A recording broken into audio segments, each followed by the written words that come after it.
Screaming began the moment the silverware clattered, sharp and endless, slicing through the elegant restaurant like a siren no one could silence.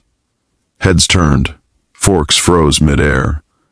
In the center of it all sat a small boy with trembling hands and wide, overwhelmed eyes, his cries echoing against crystal glasses and marble walls, while the richest man in the room stood helpless beside him, drowning in a kind of fear money could not fix.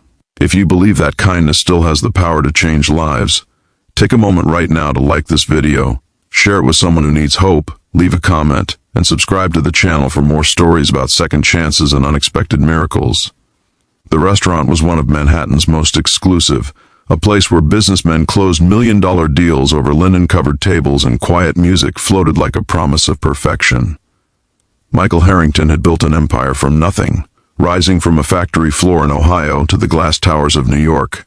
But none of that mattered now. His son Noah, just 6 years old, was overwhelmed by the lights, the sounds, the crowded space that felt like a trap closing in.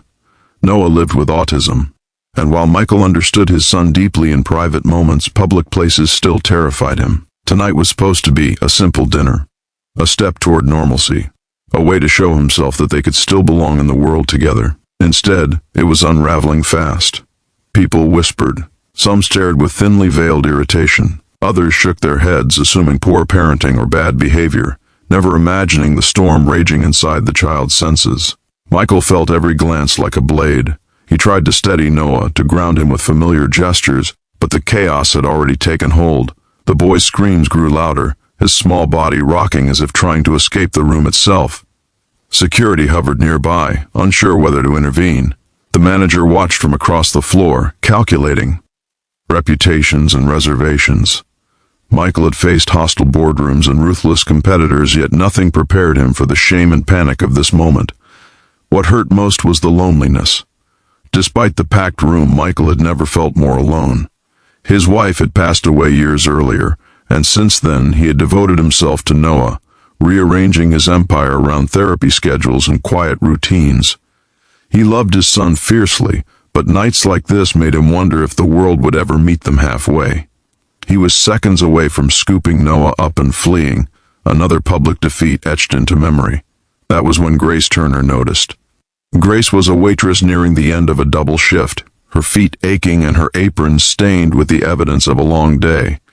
She had learned patience early in life, raised in a small town in Pennsylvania, where her younger brother lived with special needs. Grace recognized the signs immediately, not as a problem but as a child in distress. She saw past the tailored suit and the polished shoes of the father, past the luxury of the room, straight to the fear and exhaustion etched into his face. Without waiting for permission, without calculating the cost, she did something no one expected. She approached slowly, carefully, adjusting her presence to be calm and non-threatening. Instead of focusing on the stairs around them, she focused entirely on Noah. She lowered herself to his level, giving him space, her movements gentle and deliberate. Grace remembered the techniques that had helped her brother years ago, the power of rhythm, familiarity, and quiet understanding. She reached into her apron and pulled out a small notepad and pen, tools of her trade, and began to move them slowly, creating a simple, repetitive motion that caught Noah's attention like a lifeline. The room seemed to hold its breath. Noah's screams softened into uneven gasps. His eyes followed the movement, curiosity slowly replacing panic. Grace began tapping. Lightly on the table, a soft, steady beat that cut through the noise without adding to it. Michael watched in disbelief as his son's rigid posture eased, his hands unclenched, his breathing steadied. It was not magic, but it felt close enough to make the entire restaurant feel different. The whispers faded, the tension shifted. People who had been annoyed moments earlier now watched with quiet awe. Grace stayed there, patient and unhurried, as if nothing else in the world demanded her attention. She guided Noah through simple grounding actions, letting him regain control at his own pace. Michael felt tears burn his eyes, not from embarrassment this time, but from relief so profound it almost hurt. For the first time that night he felt seen, not as a billionaire, not as a disruption, but as a father trying his best. As the minutes passed, Noah calmed completely, his earlier distress replaced by a fragile calm. Grace signaled to the kitchen, quietly rearranging the evening to make it easier for them. The lights near their table were dimmed slightly, The music was lowered just enough to matter. It was a small act, but it felt revolutionary. The manager, who had been ready to intervene, now stood frozen, realizing something far more important than profit was happening in his dining room. Michael finally exhaled, a breath he felt he had been holding for years. He looked around and noticed the change in the crowd.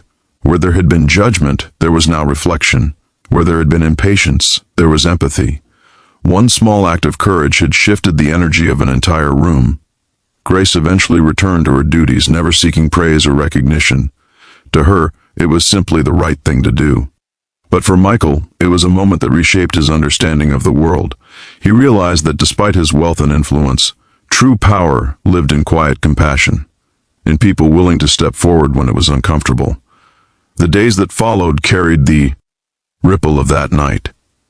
Michael could not stop thinking about Grace, about the way she had restored his dignity and his son's peace without a single word. He reached out to the restaurant, not to complain or boast, but to thank. What he discovered only deepened his respect. Grace was working her way through college, supporting her family, and volunteering on weekends with children who had special needs. Her kindness was not a performance, it was a way of life. Inspired, Michael made changes of his own. He invested in programs that trained public-facing workers to understand sensory sensitivities. He funded community spaces designed to be inclusive rather than exclusive. He spoke openly about Noah, not as a burden, but as the greatest teacher he had ever known. And Noah, in his own quiet way, continued to grow, carrying with him the memory of a night when the world did not push him away. If this story has touched your heart even a little, please take a moment now to like this video, share it with someone who believes in compassion, and subscribe to the channel so more stories like this can reach the people who need them most. Before this story ends, we have one special request. Please comment below and share your thoughts on kindness, inclusion, or a moment when someone's compassion changed your life. Your words may inspire someone who is struggling right now. In a city defined by ambition and noise, it was not a billionaire's fortune that changed everything, but a waitress's willingness to see a screaming child as a human being worthy of patience and love. And in that quiet victory, the world became just a little more humane.